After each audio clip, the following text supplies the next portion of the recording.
Okay, well, it's the next day, or I'm calling it a weekend.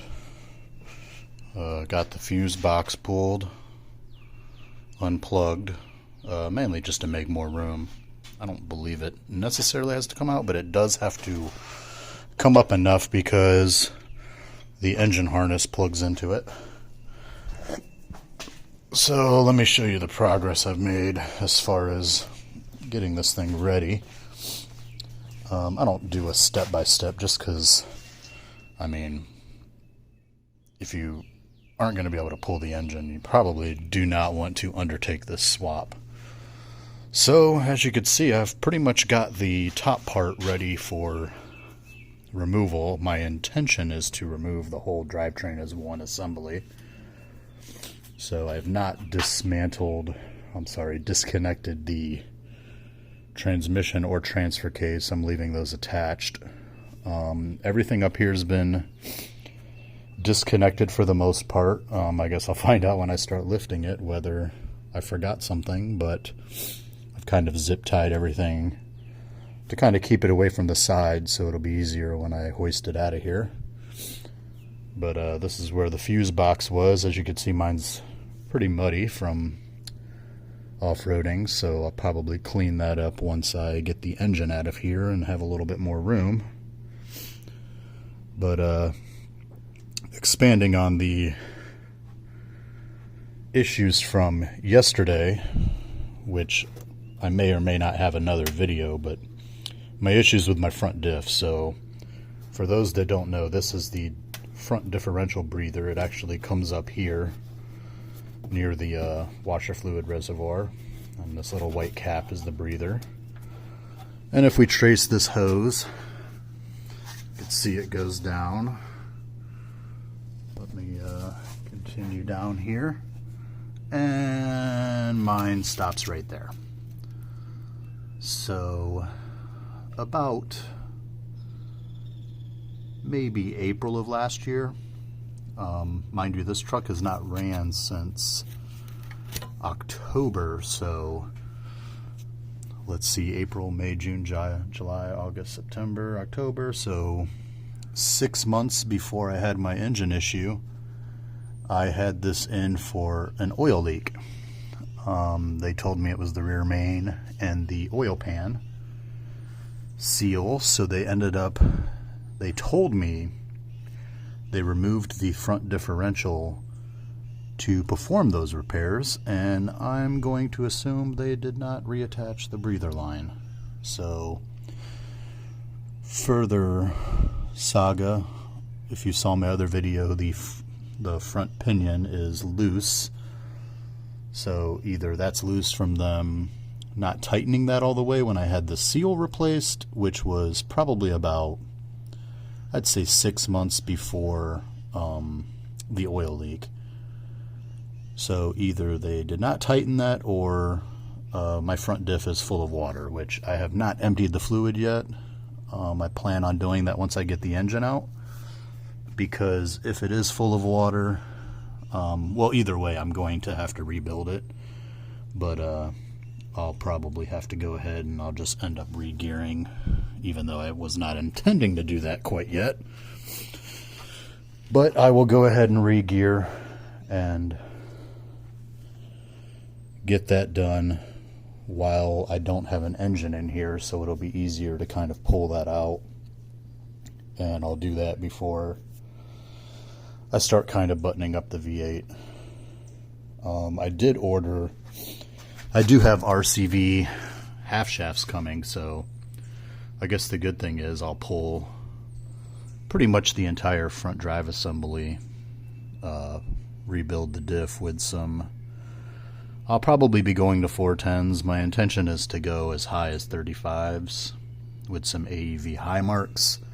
And since I do travel sometimes with this ends up being my weekend or off-road, but I also do travel with it. I kind of want to keep it a little conservative for highway, so that's why I'm going to do the 410s over the 456s. I'll also be playing, I'm not sure how the 8L90 will run in comparison to the 8L45 at highway speeds, but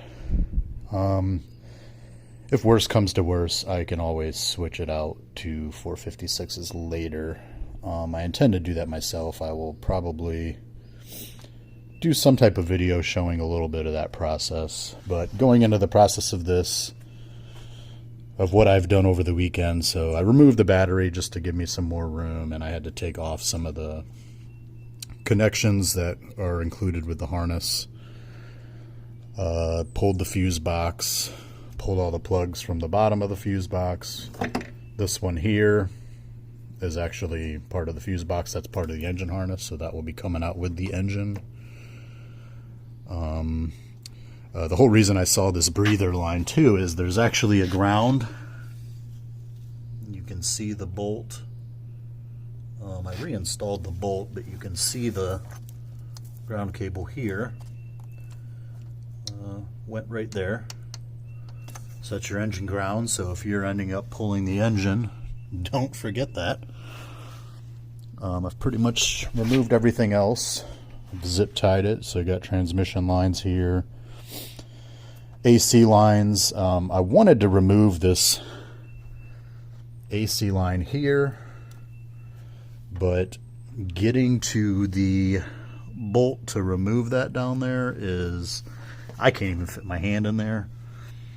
So the whole reason I wanted to do that, if you look right here, this piece, I'm not super familiar with what this is. I thought it was a dryer, but I thought that was in another section, so not exactly sure what this is yet.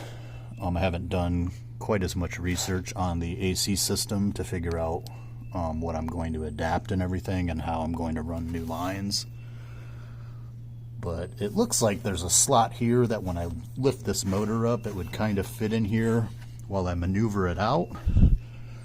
But we will see. I'm not intending to reuse that line because I'm running a different AC compressor, but I may need pieces off of it, so I probably am going to try not to bust it up too bad.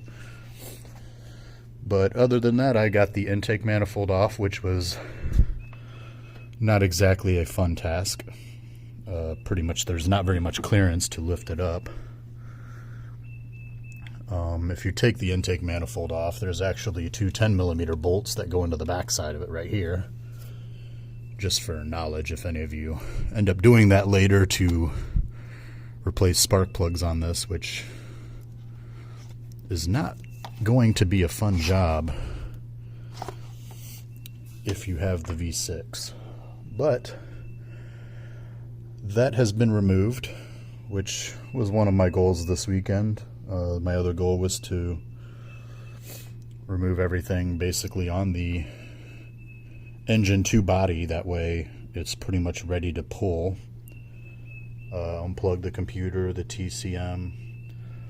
Also, I did not really discuss this, but previously my truck did have a Trifecta Advantage Plus tune on it.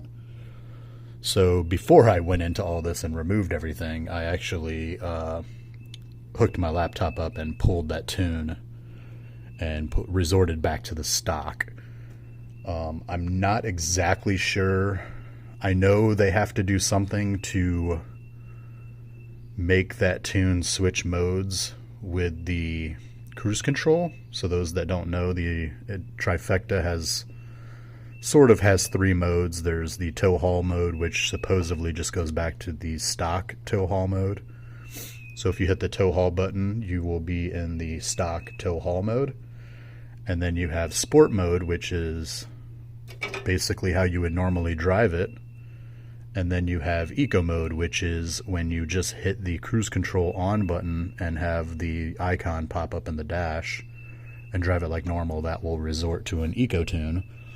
So I'm thinking in my head and my just general knowledge that they have something maybe syncing the BCM to basically send that signal to the ECM. I'm not really sure exactly how all those systems run together, But just to be safe, I decided just go back to stock because I'll be running HP tuners with the Silverado computer to run the V8. So just to make sure that is smooth, or I should say as smooth as it can be, hopefully that whole process goes smooth. I haven't really got into that yet, but to get to that, I went back to the stock tune. So I did that over the weekend. So I ended up pulling the drive shaft, the exhaust. There's the Y pipe and the down pipes. You can see the drive shaft. Let me get some light in here. The front drive shaft's disconnected, laying over there. I have the rear disconnected. But the only thing really left is the transmission cross member. The fuel lines there, and the shift mechanism. So I'll be getting those I'll be removing those next weekend, and then I will hopefully be able to pull this thing out of here. And then once I get it out, I'll have to figure out where to put it.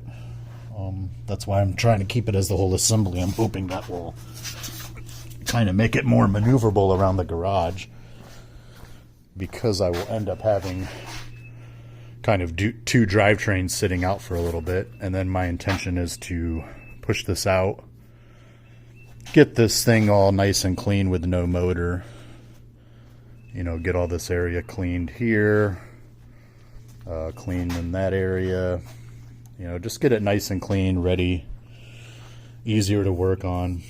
And then at that time I will pull the front diff and end up putting the new gears in there.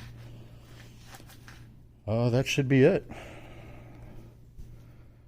We'll go ahead and end this video here, and I will post another update next weekend.